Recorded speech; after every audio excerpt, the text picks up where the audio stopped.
হলো ধোঁকা, আমার সন্তান আমার ধোঁকা। তাই তো নবী করিম সাল্লাল্লাহু আলাইহি ওয়াসাল্লাম বলেন, ও আমার উম্মতেরা, তুমি দুনিয়ার মধ্যে তিন শ্রেণীর মানুষের সঙ্গে তুমি বন্ধুত্ব করো, কিন্তু তার মধ্যে একটার সঙ্গে তোমার বন্ধুত্বটা কাজে লাগবে, বাকি দুই বন্ধুত্ব কাজে লাগবে না। কেমন জানি? এক নাম্বার ওই বন্ধু আমার জীবনে যাকে আমি জীবন দিয়ে মহব্বত করি, ভালোবাসি, যাকে ছাড়া আমি চলতে পারি না। ওই বন্ধু আমার ইন্তেকালের সাথে সাথে আমাকে ছেড়ে চলে যাবে, আমার মালিকানায় থাকবে না, আর আমি বলতে পারবো না। দুই নম্বর বন্ধু যে আমাকে কবর পর্যন্ত রেখে আসবে, কবরে আমাকে রেখে দিয়ে এসে তারা বিভিন্ন আরামায়েশের জীবন তারা যাপন করতে লাগবে।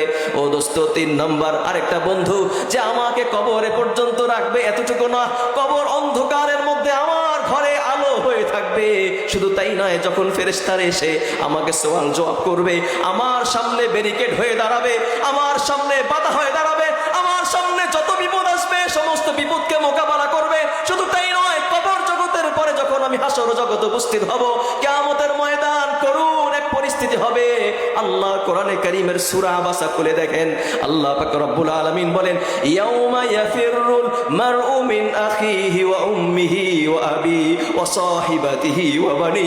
আল্লাহ বলেন, বান্দা, কিয়ামতের ময়দানে তোমার যেই ভাইয়ের জন্য সারা জীবন তুমি উৎসর্গ করে দিয়েছো, তোমার ভাই তোমার কাছ থেকে পলায়ন করবে, তোমার ছেলে তোমার কাছ থেকে পলায়ন করবে, তোমার মেয়ে তোমার কাছ থেকে পলায়ন করবে, তোমার স্ত্রী তোমার কাছ থেকে পলায়ন করবে, তোমার বাবা তোমার কাছ থেকে পলায়ন করবে, তোমার মা তোমার কাছ থেকে পলায়ন করবে। কিয়ামতের ময়দানে একজন স্বামী একটা তার স্ত্রীর কাছে এসে বলবে, ওগো স্ত্রী, দুনিয়াতে তো তোমাকে বড় মোহব্বত করেছি, ভালোবেসেছি, তোমার জন্য আমি জীবনের সমস্ত চাওয়া তোমাকে পূর্ণ করে দিয়েছি, তোমার জন্য হাজারো কষ্ট আমি করেছি, যখন যা চেয়েছো আমি দেওয়ার তোমাকে ব্যবস্থা করে দিয়েছি, নিজে না খেয়ে তোমার জন্য এনেছি, নিজে না পরে তোমার জন্য ব্যবস্থা করেছি, এবং তোমার চাওয়া পূরণ করতে গিয়ে সুদ খেয়েছি, তোমার চাওয়া পূরণ করতে গিয়ে ঘুষ খেয়েছি, তোমার চাওয়া পূরণ করতে গিয়ে বিভিন্ন রকমের খারাপ কাজের মধ্যে পর্যন্ত অন্যায়ভাবে দুর্নীতি কাজের মধ্যে আমি লিপ্ত হয়েছি। ও আমার কলিজার বিবি, আমার বড় একটা নেকির বড় আজকে অভাব। একটা নেকি যদি আজকে আমার হয়, আমি জান্নাতের মধ্যে চলে যাই, আমার হিসাব কিতাবটা সহজ হয়ে যায়। তখন বিবি বলবে, আপনি কে?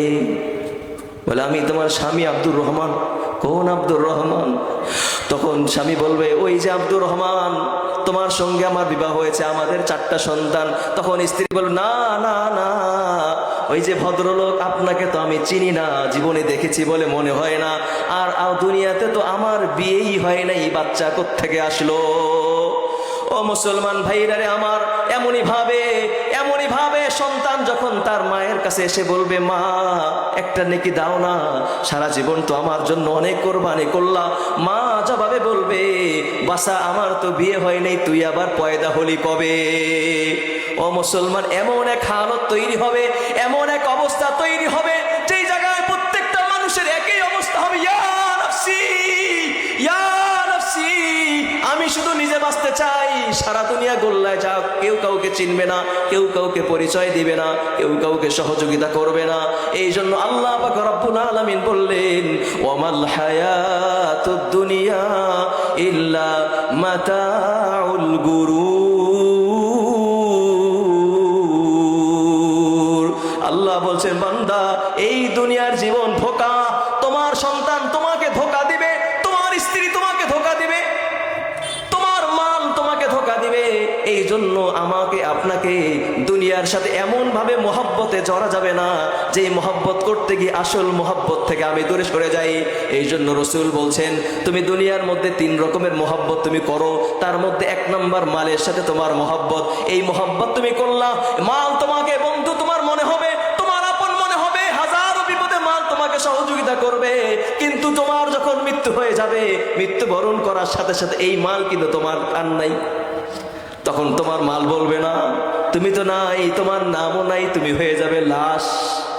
তুমি লাশ হয়ে যাবে, বলবে এই বাড়ি আর আব্দুর রহমানের না, বলবে আব্দুর রহমানের পুত্র আব্দুল্লাহ এখন এই বাড়ির মালিক, ওই ব্যবসার মালিক আব্দুল্লাহ, এখন আর আব্দুর রহমানের মাল না, এখন আব্দুর রহমানের পুত্র আব্দুল্লাহর মাল।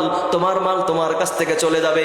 2 নম্বর বন্ধু, যেটা আমার আত্মীয় স্বজন, পাড়া প্রতিবেশী, যাদের জন্য হাজারো কোরবানি করেছি, হাজারো পেরেশানি সামনে এগিয়ে এসেছি, যখন যা বলেছে লাব্বাইক বলেছি, হাজারো বিপদ আপদে এগিয়ে এসেছি, ওই দোস্ত আহবাব গুলো আমাকে কবর পর্যন্ত রেখে আসবে। আমার কবর জগতের ভিতরে তারা ঢুকবে না, সামান্য সময় পর্যন্ত তারা অপেক্ষা করবে না। কবর যখন দেওয়া শেষ হয়ে যাবে দোস্ত, তারা বাড়ির মধ্যে চলে গিয়ে আরামের বিছানার মধ্যে শুয়ে পড়বে। আমাকে কবরের মধ্যে কোন পেরেশানি হচ্ছে আমি জানি, আমার আল্লাহ জানে, ফেরেশতা জানে। হাজারো বিপদের মধ্যে আমি সেখানে পতিত হব। ফেরেশতারা এমন এক শাস্তি আমাকে প্রদান করবে, এমন এক আঘাত আমাকে প্রদান করবে, এক আঘাতে 70 হাত মাটির নিচে আমি ঢুকে যাব। আবার আমাকে বের করা হবে, আবার আমাকে আঘাত করা হবে, এইভাবে আমার আযাব চলতে থাকবে। শুধু তাই নয়, আমি যদি প্রশ্নের উত্তরগুলো দিতে না পারি, এমন ভাবে 2 পাশ থেকে আমাকে মাটিগুলো চাপ দিবে, চাপের কারণে আমার হাড্ডিগুলো এক পাশ থেকে আরেক পাশে ঢুকে যাবে, আমার প্রত্যেকটা অঙ্গ প্রত্যঙ্গ দুমড়ে মুচড়ে শেষ হয়ে যাবে।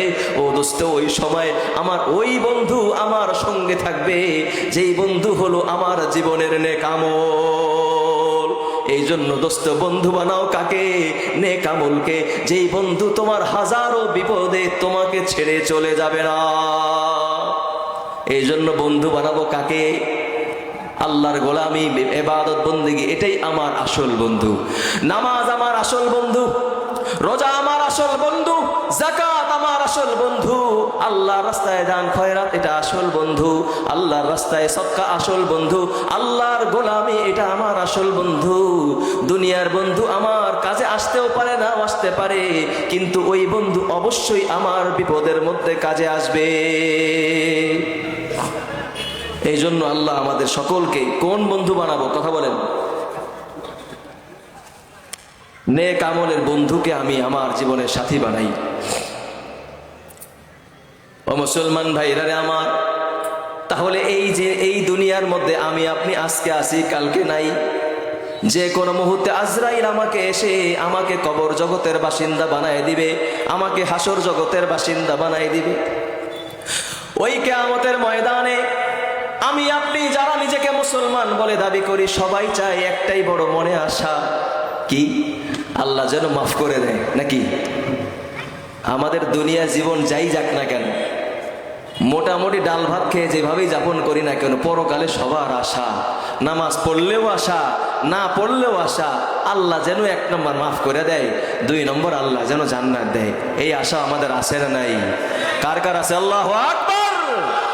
আল্লাহ এই হাতগুলোকে তুমি জান্নাতের মালিক বানায়